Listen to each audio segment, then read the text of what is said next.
the New York Islanders will be without Ryan Pulock for 4 to 6 weeks. That's the one that kind of, because the Islanders are a bit bad right now, and Ryan Pulock's he's like a huge part of that team, right? Like we always talk about Adam Pelech and how he's developed into. Okay, I'm gonna take Dom Luszczyszyn's little joke, little nugget out of this. Okay, but he has become our generation's Mark-Edward Vlasic when it comes to the Team Canada outlook for things. Yeah, but fair.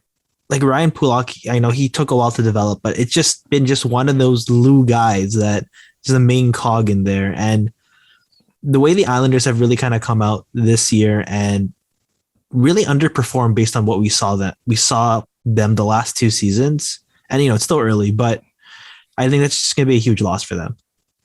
I think for a team that relies on everybody, not just in scoring sense, but also in defense and defending, losing a guy like Ryan Pulock, I think is huge, even though the team is not having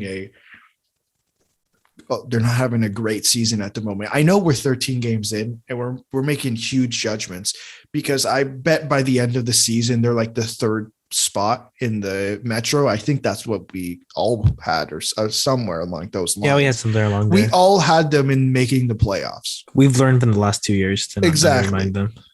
I think right now what they're suffering from is a lack of scoring, which has always been kind of their thing.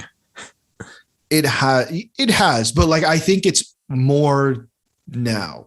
I look at their lineup, I see Brock Nelson has 9 points in 13 games, 7 goals, surprising. in 13 games.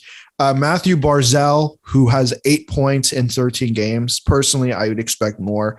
Anthony Beauvillier, 7 points in 13 games. I think kind of what you expect. I don't know. That's kind of disappointing for me, because, really? Okay. He was finally given a bigger role with Jordan Eberle gone. Mm-hmm. And he was getting those minutes more. He was always a top 9 guy, but now they're actually letting him play in the top 6 consistently. And I expected more out of him, especially for the contract they gave him. No, that's totally fair. I just think I don't expect him to be 3rd in scoring per se.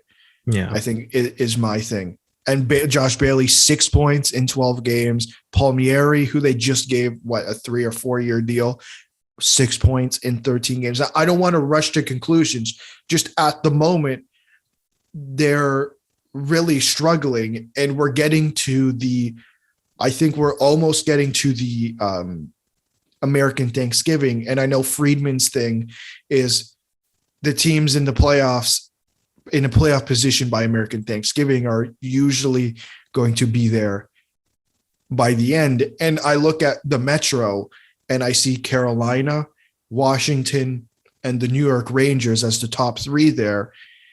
And I don't necessarily see a team who won't be there. The one to me would be the Rangers, but I think they've started the season extremely well. Will they keep up a .719 points percentage? Probably not. Neither will the Hurricanes keep up an .850 points percentage.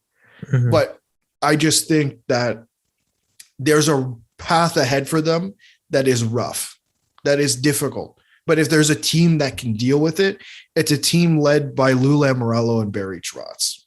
Yeah, they're going to figure out something. And I always think Matt Barzal as their lone offensive star that could get things going, because I always thought he was going to always be a point per game guy for them.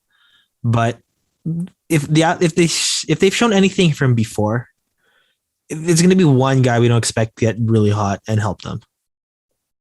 That is probably maybe Zach Parise. I don't know.